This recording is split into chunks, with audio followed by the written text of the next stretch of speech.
Olá pessoal, tudo bem com vocês? Hoje eu estou aqui para falar com vocês sobre a formação do território brasileiro. Quando será que o Brasil começou a ser formado? Né? Será que essa formação ela se iniciou antes mesmo dos portugueses? Como será que formou a nação? O que nós somos, né? Como que formou essa nação que é o Brasil hoje? Então, esse é o assunto da nossa aula de hoje. Então, vamos lá.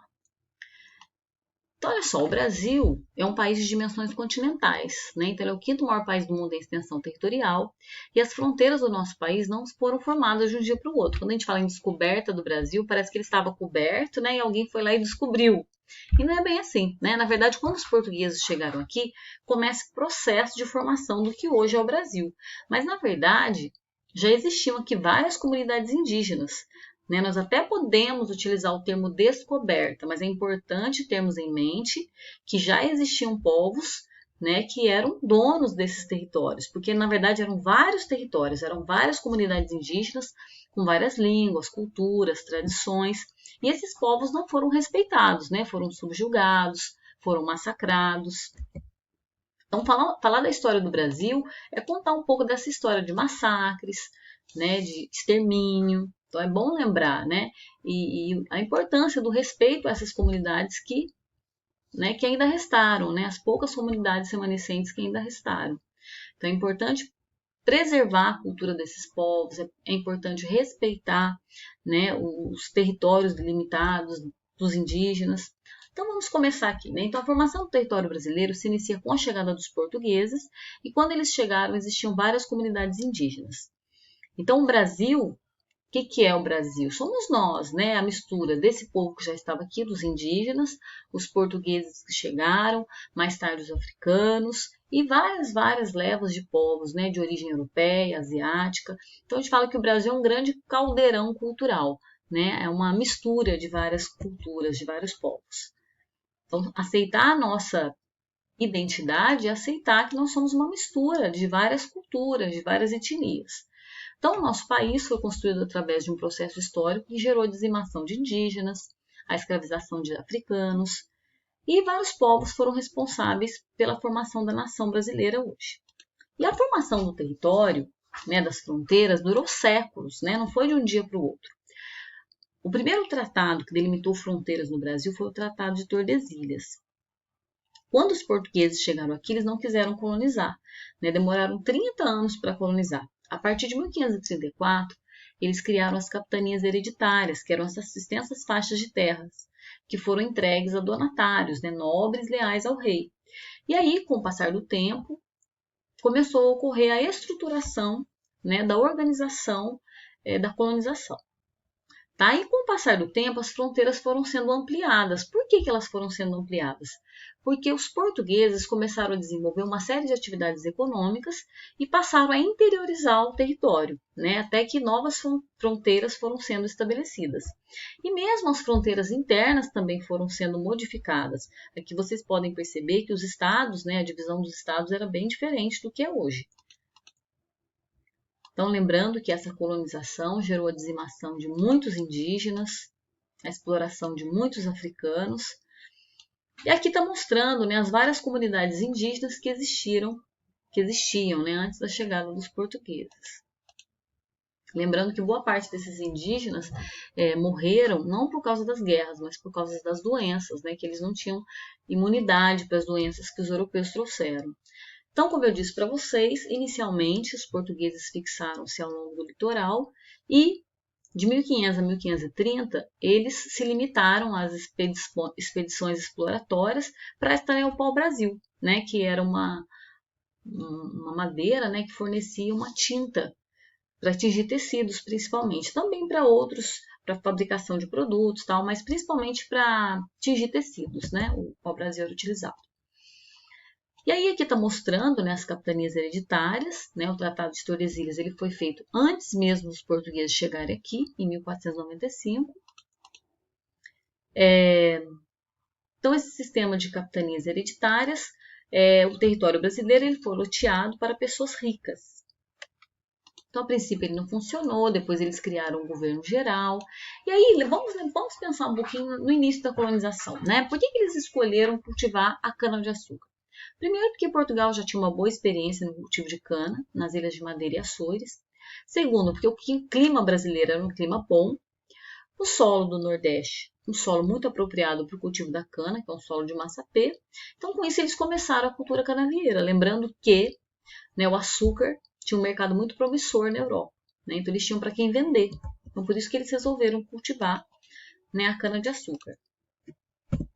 Nesse período colonial, existia um pacto colonial. A colônia, no caso o Brasil, só poderia vender para a metrópole, só podia vender e comprar. Então, tudo era feito para beneficiar a metrópole. E houve um período, entre 1580 e 1640, que Portugal e Espanha estiveram uniram os reinos, foi chamado de União Ibérica. Né? Então, nesse período aí, eles passaram a cultivar cana no litoral e a desenvolver algumas atividades complementares à cana. Por exemplo, a pecuária, né, que auxiliava no processo de transporte, né, do açúcar, na moenda também. Então, eles passaram a desenvolver também algumas atividades complementares. Uma agricultura de subsistência. O Filipe II, rei da Espanha, nesse período da União Ibérica, dividiu o Brasil em dois estados, o estado do Brasil e o estado do Maranhão. Foi a primeira divisão de estados, né, interna no Brasil. Então, o estado do Maranhão foi criado no norte, né, onde havia maior defesa, e o estado do Brasil, eles procuraram desenvolver a cana-de-açúcar, principalmente na área do litoral. E essa divisão durou de 1621 a 1774. Aqui, ó, a primeira divisão interna aí, né? Estado do Maranhão e Grão-Pará e Estado do Brasil. Com o passar do tempo, as fronteiras foram sendo modificadas. Em 1709, o Brasil já tinha se expandido muito para o oeste. A colônia ficou dividida em 7 províncias, São Paulo era a maior delas. Né? Aqui, ó, a primeira capital do Brasil foi Salvador. E aí está mostrando as 7 províncias.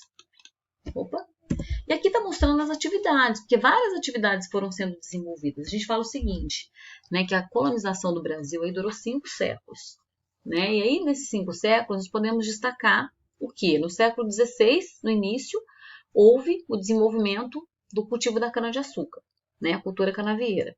No século XVII, foi o apogeu da cultura canavieira.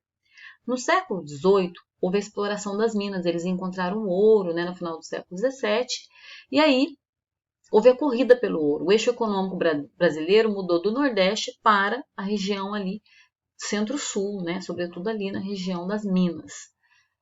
Mato Grosso, Minas Gerais, Goiás, é uma região que começou a atrair muita gente. Então começa o processo de interiorização do Brasil.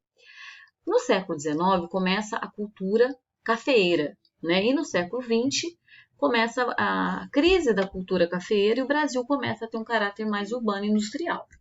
Tá? E além desses produtos, outras atividades complementares também foram sendo desenvolvidas, como a extração das drogas do sertão, aqui na Amazônia, a pecuária, que está em verde aqui, ó, né? O desenvolvimento da pecuária ajudou muito no processo de interiorização. Aqui está mostrando lá, ouro e diamantes que eram extraídos dessa região das minas.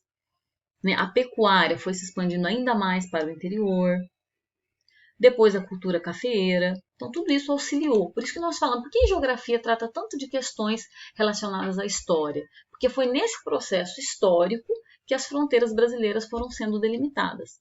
Lembrando que a ocupação do território brasileiro privilegiou, sobretudo, o litoral. Né? Isso deixou uma marca no território brasileiro, porque até hoje as áreas de maior densidade demográfica são as áreas litorâneas. Então, no século XVII, os bandeirantes começaram com expedições exploratórias, né? Esses bandeirantes eles atuavam para poder capturar índios, para procurar ouro, e aí foram interiorizando o território, tiveram um papel muito importante nesse processo. Também os jesuítas tiveram um papel importante. Quem eram os jesuítas? Eram padres da Companhia de Jesus, né, da ordem jesuítica, e vieram para catequizar os índios. Né? Então, tanto os bandeirantes quanto os jesuítas têm um papel bastante polêmico. Por quê? Os bandeirantes, ao adentrar o território para capturar índios, promoveram muitos massacres, né? Exploraram os indígenas. E os jesuítas também, porque os jesuítas, de certa forma, eles vinham, muitos deles, com o intuito de catequizar, de trazer a palavra de Deus, porém, eles impunham uma religião sobre os indígenas, né? Ou seja, eles subjugaram a religião dos indígenas, né? Eles impuseram uma forma de viver, de pensar sobre os indígenas. Não respeitaram a forma como eles viviam. Aqui mostrando os jesuítas, né, os bandeirantes, que muitas vezes eram retratados em livros de história como heróis, né, com chapéus, bota e tal. Então você percebe o quê? Que na realidade eram homens maltrapilhos que adentravam a floresta para caçar índio, né, e procurar ouro, para garimpar. Aqui os bandeirantes. Então, os bandeirantes tiveram um papel importante nesse processo de interiorização, porque foram avançando em áreas para além do Tratado de Tordesilhas. Então, o resultado desse processo foi, né, a tomada de territórios mais a oeste e também para o sul. Aqui, né, a ação dos bandeirantes, capturando indígenas. No século XVII, eles desenvolveram outras atividades. No final do século XVII, eles descobrem o ouro. E aí acontece a corrida pelo ouro. Além do ouro, tem a cultura do fumo em regiões do recôncavo baiano, a criação de gado, né, no Nordeste, sobretudo ao longo do Rio São Francisco. As drogas do sertão. O que são as drogas do sertão? São produtos que eles tiravam, né, da Amazônia, como cravo, canela, castanha, cacau, madeira, como o pau-rosa. Né? São atividades que deram início à ocupação da Amazônia. Né? A pecuária foi sendo desenvolvida mais em regiões do sul-sudeste. Aqui são os produtos que são, né, chamados de drogas do sertão. Então, nas andanças em busca de ouro para aprisionar indígenas, foi acontecendo esse processo de interiorização do território. Então, assim, no século XVIII, a região das Minas se tornou a mais importante do ponto de vista econômico, e aí a capital do Brasil muda de Salvador para o Rio de Janeiro. Em 1822, o Brasil se torna independente, e aí o Brasil se divide em 19 províncias. Muitas vilas foram formadas no século XIX e a pecuária vai só se expandindo, porque é uma atividade necessária, tanto na mineração quanto na cafeicultura. Em 1822, como o Brasil era, né, as fronteiras foram sendo aumentadas, né? Em 1903 tem a aquisição do Acre, que é uma das últimas aquisições. A exploração do interior não implicou necessariamente a formação de cidades e vilas, elas continuavam surgindo mais ao longo do litoral. Aqui o período da mineração. Né, o século XVIII foi o apogeu da mineração e o século XIX é o apogeu da cultura cafeeira. O café ele começa a ser desenvolvido em regiões do Rio de Janeiro, depois ele vai se expandindo para outras regiões, né? Sobretudo no Vale do Paraíba e São Paulo, e depois para o Oeste Paulista, chegando até na região aqui de Ribeirão Preto, né? O café se tornou grande destaque da economia brasileira no século XIX, lembrando que nessa época não era só, né, o café, a cana continuou sendo exportada, também o algodão, outros produtos, mas o café era o principal produto da exportação, né, da pauta de exportação. Em 1889 ocorre a proclamação da República, né, áreas do Noroeste e Sudoeste não tinham a configuração atual ainda, mas com o passar do tempo o Brasil vai ganhando a feição que tem hoje. E o café no início do século XX, ele começa a passar por uma crise, né? E aí, como esses cafeicultores tinham lucrado muito com o café, eles passam a investir em outros setores. E aí começa um processo de industrialização do Brasil no início do século XX. As fronteiras do Brasil em 1889, também lembrando que a ocupação da Amazônia ocorreu com a exploração da borracha, né, no século XIX. Aqui, as fronteiras do Brasil já em 1943, né? O Brasil como é hoje, as fronteiras, porém as fronteiras internas eram diferentes, porque Mato Grosso, por exemplo, aqui Goiás não eram assim, né? Em 1943, o Brasil já tinha o formato atual. Em 1903, uma das últimas aquisições foi a compra do Acre.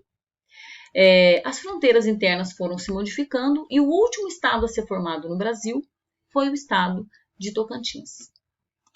Então aqui, gente, eu falei de maneira bem geral, né, sobre a formação do território brasileiro, como ocorreram, né, a formação das fronteiras, a delimitação do território, como foi importante o papel dos bandeirantes, e é isso. Até mais!